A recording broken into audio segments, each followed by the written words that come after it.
بسم اللہ الرحمن الرحیم۔ علیکم معزز طلبہ کرام، آپ سب کیسے ہیں؟ آج ہم نور الانوار کے سبق نمبر 32 کو پڑھیں گے۔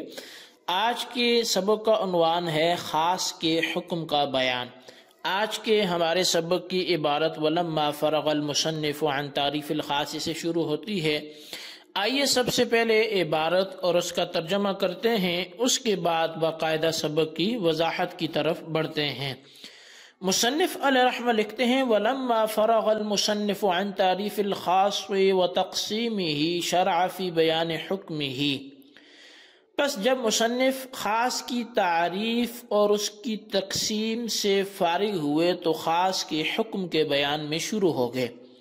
فقال وحکمه ان يتناول المخصوص قطعا، تو مصنف نے فرمایا کہ خاص کا حکم یہ ہے کہ وہ مخصوص کو قطعی طور پر شامل ہو، ای اسرہ المرتب علیہ ان يتناول المخصوص الذي هو مدلوله قطعا بحيث يقطع احتمال الغیر، یعنی خاص کا اثر جس پر اس کو مرتب کیا گیا وہ اس مخصوص کو شامل ہو جو اس کا مدلول ہے، اور یہ شمول قطعی طور پر ہو، ایسا قطعی ہو کہ غیر کے احتمال کو وہ قطع کر دے۔ فَإِذَا قُلْنَا زَيْدٌ عَالِمٌ فَزَيْدٌ خَاصٌ لَا يَحْتَمِلُ غَيْرَهُ احتمالا ناشیا عن دلیل۔ پس جب ہم نے کہا زید عالم ہے تو پس زید خاص ہو گیا، اب وہ اس کے غیر کا احتمال نہیں رکھتا جو دلیل سے پیدا ہونے والا ہو۔ وعالم ایضا خاص، اور عالم بھی خاص ہے، لم يحتمل غیرہ کذالک، وہ بھی اسی طرح غیر کا احتمال نہیں رکھتا۔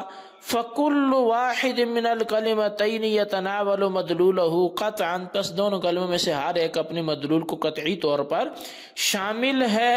فَثَبَتَتْ مِن مَجْمُوعِ الْكَلَامِ قَطْعِيَّةُ الْحُكْمِ بِعَالِمٍ عَلَى زَيْدٍ بِهَذِهِ الْوَاسِطَةِ، پس مجموعہ کلام سے ثابت ہوا، کیا ثابت ہوا؟ حکم کا قطعی ہونا، زید پر عالم ہونے کے حکم کا قطعی ہونا اس واسطے کے ساتھ ثابت ہوا۔ وَلَا يَحْتَمِلُ الْبَيَانَ لِكَوْنِهِ بَيِّنًا، اور خاص کے حکم میں سے ایک بات یہ بھی ہے کہ وہ بیان کا احتمال نہیں رکھتا چونکہ وہ واضح ہوتا ہے۔ هَذَا حُكْمٌ آخر مقوٍ للحکم الاول، یہ دوسرا حکم ہے جو پہلے کو قوت بخشنے والا ہے۔ وَكَأَنَّهُمَا مُتَّحِدَانِ، گویا کہ یہ دونوں حکم ایک ہی ہیں۔ وَلَكِنَّ الْأَوَّلَ لِبَيَانِ الْمَذْهَبِ الثَّانِي لِنَفْيِ قَوْلِ الْخَصْمِ، لیکن جو پہلا ہے یہ مذہب کو بیان کرنے کے لیے، الثانی لنفی قول الخصم، اور جو دوسرا ہے یہ مد مقابل کے قول کی نفی کے لیے ہے۔ وَلِتَمْهِيدِ التَّفْرِيعَاتِ الْآتِيَةِ أَيْ لَا يَحْتَمِلُ الْخَاصُ بَيَانَ التَّفْسِيرِ لِكَوْنِهِ بَيِّنًا بِنَفْسِهِ، تو اور آنے والی تفریعات کی تمہید کے لیے ہے، یعنی کہ خاص تفسیر کی بیان کا احتمال نہیں رکھتا چونکہ وہ بذات خود واضح ہوتا ہے۔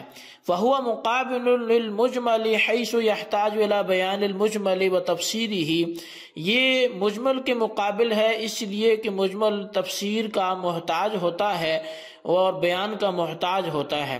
وَأَمَّا بَيَانُ التَّقْرِيرِ وَالتَّغْيِيرِ فَيَحْتَمِلُهُ الْخَاصُ، بل بیان تغییر اور بیان تقریر جو ہیں تو خاص ان کا احتمال رکھتا ہے۔ لِأَنَّهُ لَا يُنَافِي الْقَطْعِيَّةَ، اس لیے کہ ان کی طرف احتمال ہونا یہ قطعیت کے منافی نہیں ہے۔ فَإِنَّ بیان التقریر یزیل الاحتمال الناشی بلا دلیل، پس بے شک جو بیان تقریر ہے یہ اس احتمال کو ختم کرتا ہے جو بلا دلیل پیدا ہوتا ہے۔ فیکون محکما کما یقال جانی زید زید و بیان، پس یہ محکم ہوگا جیسا کہ کہا جاتا ہے میرے پاس زید آیا زید آیا۔ وبیان التغییر یحتملہ کل کلام قطعیا کان او ظنیا کما یقال انت طالق ان دخلت الدار، وہکذا بیان تبدیل یحتمل الخاص ایضا، اور بیان تغییر تو اس کا ہر کلام احتمال رکھتا ہے، خواہ وہ قطعی ہو یا ظنی ہو، جیسے کہا جاتا ہے انتی طالق ان دخلت الدار، اور اسی طرح خاص بیان تبدیل کا بھی احتمال رکھتا ہے۔ بہرحال یہ ہمارے سبق کی عبارت اور اس کا ترجمہ تھا۔ اب آئیے اس کی وضاحت کی طرف بڑھتے ہیں۔ مصنف خاص کی تعریف اور تقسیم سے فراغت پا کر اب اس کا حکم بیان کرنا چاہتے ہیں۔ حکم اس اثر کو کہتے ہیں جو کسی شے پر مرتب ہوتا ہے، جیسے کہا جاتا ہے حکم الصلاۃ سقوط الواجب عن ذمتہ المکلف بالادا فی الدنیا وحصول ثواب فی الآخرہ، یعنی نماز کا حکم ادائے نماز کے ذریعے دنیا میں مکلف کے ذمہ سے واجب کا ساقط ہونا اور آخرت میں ثواب کا حاصل ہونا ہے۔ اس کا مطلب یہ ہے کہ وہ اثر جو ادائے صلاۃ پر مرتب ہوتا ہے دنیا میں مکلف کے ذمہ سے واجب کا ساقط ہونا ہے اور آخرت میں ثواب کا حاصل ہونا ہے۔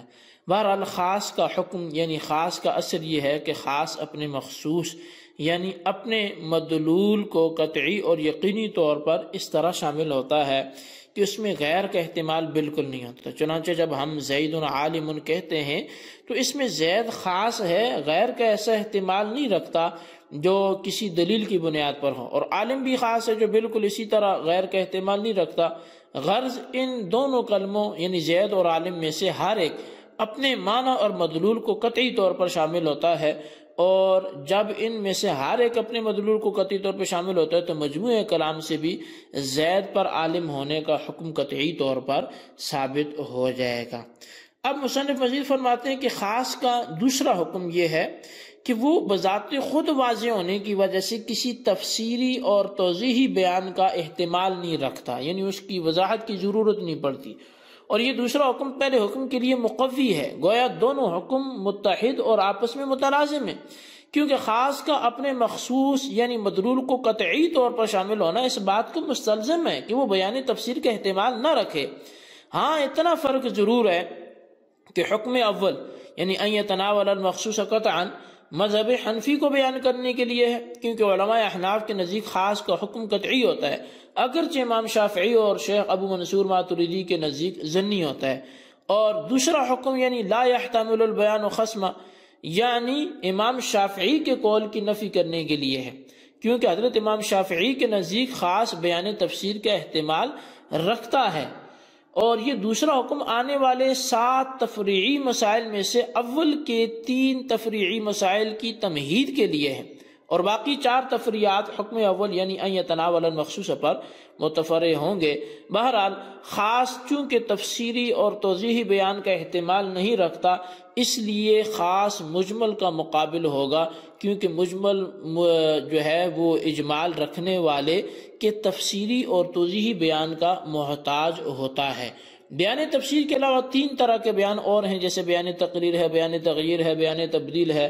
تو بیان تقریر کلام کو ایسی چیز کے ساتھ موقع کرنا کہلاتا ہے جو مجاز یا خصوص وغیرہ کے احتمال کو ختم کر دے، جیسا کہ جانی زید نفسہ، اور باری تعالیٰ کا قول کو فسجد الملائکۃ کلھم اجمعون۔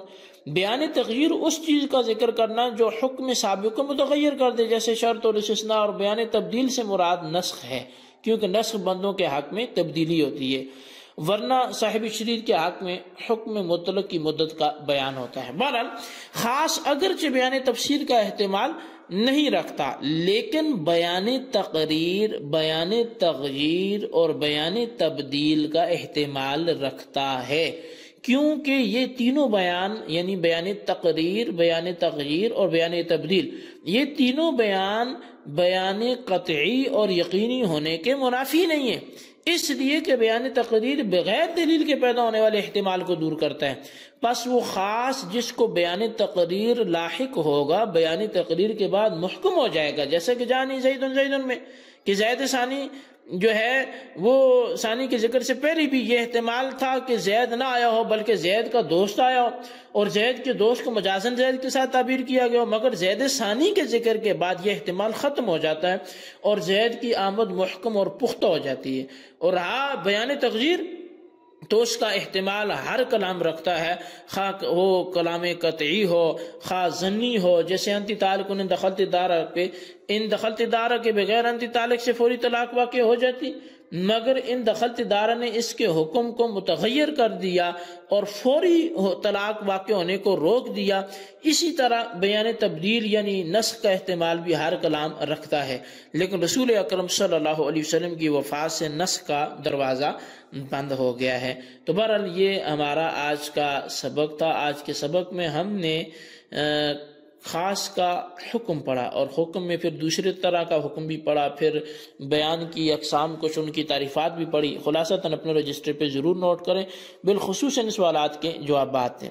سوال نمبر 1 یہ ہے کہ وَكَأَنَّهُمَا مُتَّحِدَانِ، اس کی عبارت کی وضاحت اس انداز سے کریں کہ مسئلہ واضح ہو جائے۔ اور سوال نمبر 2 یہ ہے کہ بیانی تقریر، تغییر اور تبدیل کی معنی و مفہوم واضح کریں۔ اللہ تبارک و تعالیٰ سے دعا ہے جو کچھ ہم نے سنا سے یاد رکھنے کی توفیق نصیب فرمائے، آمین بجاہ نبی الامین صلی اللہ علیہ وسلم۔